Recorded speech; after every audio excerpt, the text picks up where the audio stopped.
Hello नमस्ते, आप सबका मेरी पाठशाला में स्वागत है। आज का हमारा टॉपिक है making of the Indian constitution. आज हम बात करेंगे कि इंडियन कॉन्स्टिट्यूशन कैसे बना, किन लोगों ने बनाया, क्या इंडियन कॉन्स्टिट्यूशन आम आदमी ने बनाया और ये शुरुआत कहाँ से हुई, किसने कॉन्स्टिट्यूएंट असेंबली की डिमांड की। आज हम ये सारी बातें करेंगे। तो 1934 के अंदर सबसे पहले एम एन रॉय जो एक कम्युनिस्ट लीडर थे, उन्होंने डिमांड की थी कॉन्स्टिट्यूएंट असेंबली की। उसके बाद इंडियन नेशनल कांग्रेस ने ऑफिशियली डिमांड करी थी फर्स्ट टाइम जून 1934 में कि हमें एक कॉन्स्टिट्यूएंट असेंबली चाहिए। उसके बाद जवाहरलाल नेहरू ने 1938 में एक स्टेटमेंट दी थी, constitution of free India must be framed without outside interference. मतलब जो हमारा कॉन्स्टिट्यूशन होगा वो हम इंडियंस बनाएंगे, कोई भी बाहर का इंसान हमारी हेल्प नहीं करेगा, हमें ब्रिटिशर्स की इंटरफेरेंस की जरूरत नहीं है। जो ये डिमांड की कॉन्स्टिट्यूएंट असेंबली की फाइनली एक्सेप्ट करी गई थी 1940 में अगस्त ऑफर में। ध्यान से देखिए, ये जो टाइम पीरियड है, इस टाइम पे वर्ल्ड वॉर 2 चल रही थी 1939 से लेके 1945 तक। तो जो ब्रिटिशर्स थे उनको इंडिया का सपोर्ट चाहिए था, इसलिए उन्होंने ये डिमांड मान ली थी कि हम आपको कॉन्स्टिट्यूएंट असेंबली बनाने देंगे। 1942 में सर स्टेफर्ड क्रिप्स आए जो एक ड्राफ्ट प्रपोजल लाए कि आप इंडियन कॉन्स्टिट्यूशन बना सकते हैं, लेकिन ये कॉन्स्टिट्यूशन वर्ल्ड वॉर 2 के बाद बनेगा और लागू होगा। जो ये क्रिप्स प्रपोजल था, इसको रिजेक्ट कर देती है मुस्लिम लीग। क्यों? क्योंकि मुस्लिम लीग चाहती थी 2 सेपरेट कॉन्स्टिट्यूएंट असेंबलीज बने, क्योंकि वो इंडिया को 2 पार्ट्स में डिवाइड करना चाहती थी, इंडिया और पाकिस्तान। वो चाहती थी 2 separate constituent assemblies, 2 separate constitution, 2 separate countries बने। लेकिन फाइनली एक कैबिनेट मिशन आता है जो 1946 में आता है। 3 इसके मेंबर होते हैं, एवी अलेक्जेंडर, स्टेफर्ड क्रिप्स और पैट्रिक लॉरेंस। ये तीनों एक ऐसा प्रपोजल लाते हैं जो मोर और लेस मुस्लिम लीग को सेटिस्फाई कर देता है, और मुस्लिम लीग भी हाँ कर लेती है कि हम कॉन्स्टिट्यूएंट असेंबली एक ही रखेंगे और कॉन्स्टिट्यूशन बनाएंगे। उसके बाद हम बात करते हैं हमारी जो कॉन्स्टिट्यूएंट असेंबली थी उसकी कॉम्पोजिशन क्या थी। पहली बात तो जो हमारी कॉन्स्टिट्यूएंट असेंबली थी वो नवंबर 1946 में बनी थी अंडर कैबिनेट मिशन प्लान। जो उसकी टोटल स्ट्रेंथ थी वो 389 थी। उसमें से 296 सीट्स थी वो ब्रिटिश इंडिया की थी, और जो 93 सीट्स थी वो प्रिंसली स्टेट्स की थी। जो 296 प्रिंसली स्टेट ब्रिटिश इंडिया की थी, वो सीट्स थी। ये आपको समझना होगा कि जो ब्रिटिश इंडिया था और प्रिंसली स्टेट्स थी वो 2 डिफरेंट जोन्स थे। जो ब्रिटिश इंडिया था वो एरिया था जो directly under control of British government था, लेकिन जो प्रिंसली स्टेट्स थी वो अंडर द कंट्रोल ऑफ महाराजा थी। ठीक है, उसके बाद हमें ये देखना है कि किस तरीके से ये डिसाइड हुआ किस राज्य को, किस प्रोविंस को कितनी सीट्स दी जाएंगी। तो जो इसका क्राइटेरिया था वो पॉपुलेशन था, कहाँ की कितनी पॉपुलेशन है वो ये डिसाइड करेगी किस एरिया को कितनी सीट्स मिलेंगी कॉन्स्टिट्यूएंट असेंबली के लिए। और जो ये सीट्स थी 3 प्रिंसिपल कम्युनिटीज में डिवाइड करी गई थी, Muslims, Sikhs and general. General के अंदर वो सब आ रहे थे जो मुस्लिम्स और सिख्स में नहीं आ रहे थे। अब हम बात करते हैं रिप्रेजेंटेशन की कि ये कम्युनिटीज कैसे रिप्रेजेंट करेंगी कॉन्स्टिट्यूएंट असेंबली में। अब हमें इसके लिए इलेक्शन प्रोसेस समझना होगा कि इलेक्शन कैसे हुए थे। जो हमारी कॉन्स्टिट्यूएंट असेंबली थे उसके, क्या वो डायरेक्ट इलेक्शन थे? क्या आम लोगों ने वहां जाकर वोट किया था? नहीं।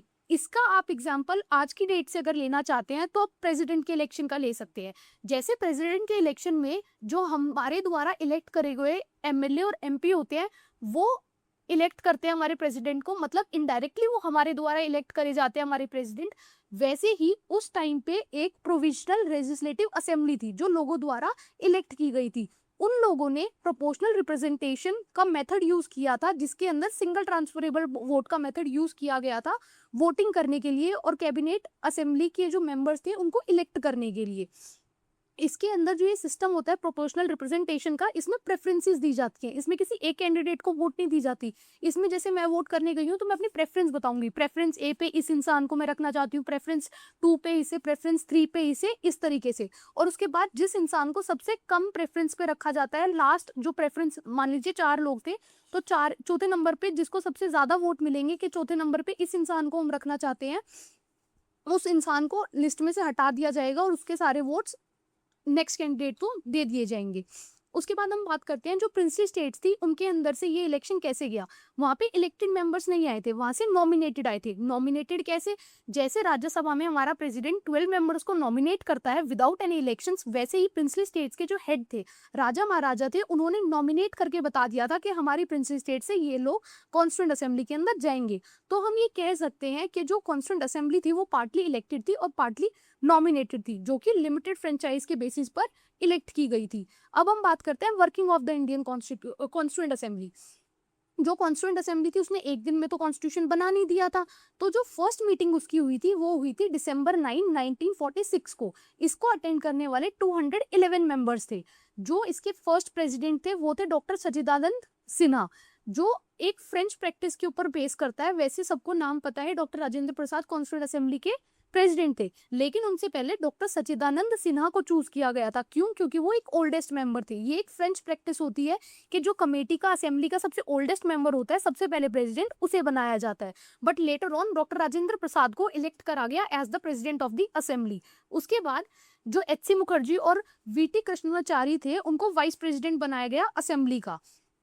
जो ये असेंबली हमने बनाई थी, ये सिर्फ एक लौती असेंबली नहीं थी जिसने काम किया। इस असेंबली के अंदर सब कमेटीज थे, कुछ मेजर कमेटीज थे, कुछ माइनर कमेटीज थे, जिन्होंने मिलकर कॉन्स्टिट्यूशन बनाया। उसके बाद जो इन कमेटीज में सबसे महत्वपूर्ण कमेटी निकल के आई वो थी ड्राफ्टिंग कमेटी, जो कि बनाई गई थी अगस्त 29 1947 को।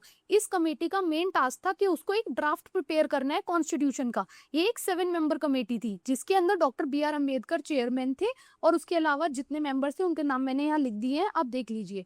उसके अलावा इस जो ड्राफ्टिंग कमेटी थी उसको 6 मंथ से भी कम टाइम लगा था हमारा कॉन्स्टिट्यूशन प्रिपेयर करने में। कॉन्स्टिट्यूशन का ड्राफ्ट, कॉन्स्टिट्यूशन को बनने में तो काफी टाइम लगा था, लेकिन उसका ड्राफ्ट प्रिपेयर करने में उन्हें 6 महीने से भी कम का समय लगा था। वैसे हमारे कॉन्स्टिट्यूशन को बनने में 2 years 11 months एंड 18 days लगे थे। अब हम बात करेंगे enactment of the constitution. Constitution कब इनेक्ट हुआ? तो ये सब जानते हैं कि नवंबर 26 1949 को अडॉप्शन डेट मानी जाती है हमारे कॉन्स्टिट्यूशन की। ये हमारे प्रियम्बल के अंदर भी लिखा गया है कि on this 26 day of November 1949 we hereby adopt, enact and give to ourselves this constitution. जब हमने अपने कॉन्स्टिट्यूशन को अडॉप्ट किया था 26 नवंबर 1949 को, उस दिन हमारे पास एक प्रियम्बल था, 395 आर्टिकल्स थे और 8 शेड्यूल्स थे। और जो प्रियम्बल है वो पूरा कॉन्स्टिट्यूशन जब इनेक्ट हो गया था उसके बाद इनेक्ट किया गया था। जो हमारी ड्राफ्टिंग कमेटी थी उसने मोर देन 60 कंट्रीज के जो कॉन्स्टिट्यूशंस थे, जैसे कि UK, US, Ireland, erstwhile USSR, France, Switzerland, सबके जो कॉन्स्टिट्यूशंस थे उनको गो थ्रू किया, उन्हें देखा उनके अंदर क्या प्रोज हैं, क्या कॉन्स है, इंडियन सिचुएशन के अकॉर्डिंग कौन सी चीजें हम अडॉप्ट कर सकते हैं, कौन सी चीजें हमारे लिए अच्छी होंगी, कौन सी चीजें नहीं होंगी। ये सब देखने के बाद, पूरा रिव्यू करने के बाद, जैसे आप कुछ भी खरीदने जाते हैं तो पहले रिव्यू करते हैं ना कि क्या मैं ये मेरे लिए सही रहेगा, ये फोन, इसकी बैटरी कितनी है, स्पेस मेरे को कितना चाहिए। वैसे ही जब हमारा कॉन्स्टिट्यूशन बनाया गया तो हमारी कंट्री की लोगों के अकॉर्डिंग, एजुकेशन लेवल के अकॉर्डिंग, ज्योग्राफी के अकॉर्डिंग, जो भी हमारी सर्कमस्टेंसेस थे, हमारी हिस्टोरिकल चीज़ें रही हैं हमारी कंट्री के, उसके अकॉर्डिंग ये डिसाइड किया गया था कि हमारे कॉन्स्टिट्यूशन के अंदर क्या क्या पार्ट्स होने चाहिए और क्या क्या नहीं। अब हम बात करते हैं इन्फोर्समेंट ऑफ द कॉन्स्टिट्यूशन। 2 अलग चीज़ें होती हैं, एक होता है इनेक्टमेंट, मतलब किस दिन बनाया गया, किस दिन वो कंप्लीट हो गया। एक होती है एनफोर्समेंट, वो लागू कब करा गया। क्या हमारा कॉन्स्टिट्यूशन 26 नवंबर को ही लागू हो गया था? तो आंसर है नहीं। लेकिन कुछ एक्सेप्शनल चीजें थी, जैसे कि citizenship, elections, provisional parliament, temporary and transitional provisions and short title, जो आर्टिकल्स 5, 6, 7, 8, 9, 60, 324, 366, 367, 379, 380, 388, 391, 392 एंड 393 के अंदर है। ये डायरेक्टली इन फोर्स आ गई थी नवंबर 26 1949 को। लेकिन जो हमारे कॉन्स्टिट्यूशन का मेजर पार्ट है वो 26 जनवरी 1950 को लागू हुआ था, जिस दिन हम रिपब्लिक डे बनाते हैं, और उसको date of commencement of the constitution भी कहा जाता है। इसकी एक हिस्टोरिकल इंपॉर्टेंस है। हमने 26 जनवरी को ही क्यों चूज किया एज अ रिपब्लिक डे? क्योंकि इसके पीछे एक हिस्टोरिकल फैक्ट है। 1930 26 जनवरी को पूर्ण स्वराज डे सेलिब्रेट किया गया था लाहौर सेशन के बाद, इसलिए हमने 26 जनवरी को रिपब्लिक डे बनाने का निर्णय लिया था। कुछ इंपॉर्टेंट फैक्ट्स हैं, जैसे कि एलिफेंट को हमने अडॉप्ट किया है as a symbol seal of the constituent assembly. इसको बहुत लोग ऐसे भी कहते हैं कि हमारा कॉन्स्टिट्यूशन इतना बल्कि है कि उसके लिए ये सील बिल्कुल सूटेबल है। अब जो बी.एन. रॉय थे उनको हमने अपना कॉन्स्टिट्यूशनल एडवाइजर लिया, एच.वी.आर. अयंगर को हमने सेक्रेटरी लिया अपना कॉन्स्टिट्यूएंट असेंबली का, एस.एन. मुखर्जी चीफ ड्राफ्टमैन थे, प्रेम बिहारी नारायण रायजादा ने कैलीग्राफर थे। मतलब उन्होंने अपनी हैंड राइटिंग में हमारा कॉन्स्टिट्यूशन लिखा था इटैलिक स्टाइल में, और इसको ब्यूटिफाई और डेकोरेट किया था नंदलाल बोस और बियोरे राम मनोहर ने। उसके बाद जो हिंदी वर्जन था उसकी कैलीग्राफी वसंत कृष्ण वैद्य ने करी थी और इसको डेकोरेट नंदलाल बोस ने किया था। क्या हमारा कॉन्स्टिट्यूशन एक दिन में बना? नहीं। तो बहुत सारे सेशंस हुए होंगे। कितनी बार हमारा कॉन्स्टिट्यूंट असेंबली मिली थी इन सारे कॉन्स्टिट्यूशन को बनाने के लिए?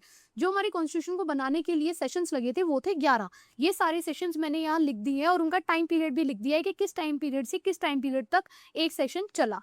अब हम चलते हैं कुछ फैक्ट्स पे, जैसे कि प्रिजर्वेशन। क्या जो हमारा ओरिजिनल कॉन्स्टिट्यूशन है वो आज भी है? जी हाँ, जो हमें मार्केट में कॉपीज मिलती है इंडियन कॉन्स्टिट्यूशन की वो सब कॉपीज है। जो ओरिजिनल हैंड रिटन कॉपी है इंग्लिश और हिंदी में, उसको एक स्पेशल हीलियम फिल्ड केस में पार्लियामेंट की लाइब्रेरी में रखा गया है ताकि उसको आने वाली जनरेशन के लिए भी प्रिजर्व किया जा सके।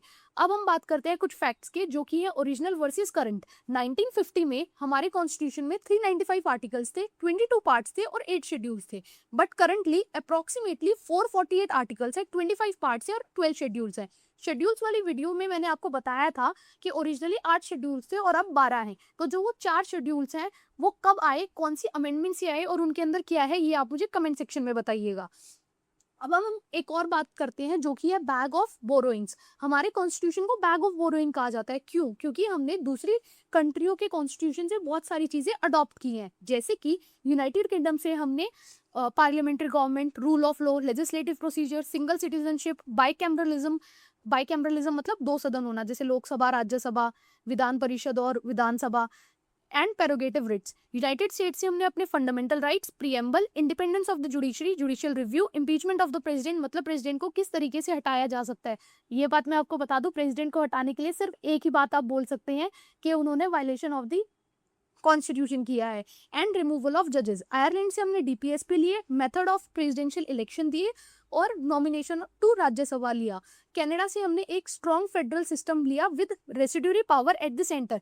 फेडरल सिस्टम का मतलब होता है division of power between the centre and states. Residuary power मतलब जो सेंटर और स्टेट के बीच में पावर डिवाइड होने के बाद पावर्स बच जाते हैं वो किसको दी जाएंगी, तो वो सेंटर को दी जाएंगी। ये चीज हमने कनाडा से ली। उसके अलावा advisory jurisdiction of the supreme court भी हमने कनाडा से लिया है। Other sources include concurrent list. हमने अपने शेड्यूल्स की वीडियो में पढ़ा था, 3 तरीके की लिस्ट होती है, union list, state list, concurrent list. Concurrent list पे सेंटर और स्टेट मिलकर लॉज बनाते हैं और अगर इनके बीच में कोई भी विवाद होता है तो जो सेंटर द्वारा बनाया गया लॉ होता है वो प्रिवेल करता है। ये हमने लिया है ऑस्ट्रेलिया से। Suspension of fundamental rights during emergency हमने जर्मनी से लिया है। लेकिन ऐसे 2 आर्टिकल हैं जो इमरजेंसी के टाइम पे भी सस्पेंड नहीं होते, वो है आर्टिकल 20 और आर्टिकल 21। फंडामेंटल ड्यूटीज और आइडल्स ऑफ जस्टिस हमने यूएसएसआर से लिए हैं। लिबर्टी, इक्वालिटी, फ्रेटर्निटी का आइडल हमने फ्रांस से लिया है।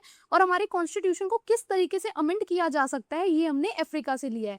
और प्रोसीजर एस्टैब्लिश्ड बाय लॉ हमने जापान से लिया है। So that's it for today. I hope you like this video. Thank you.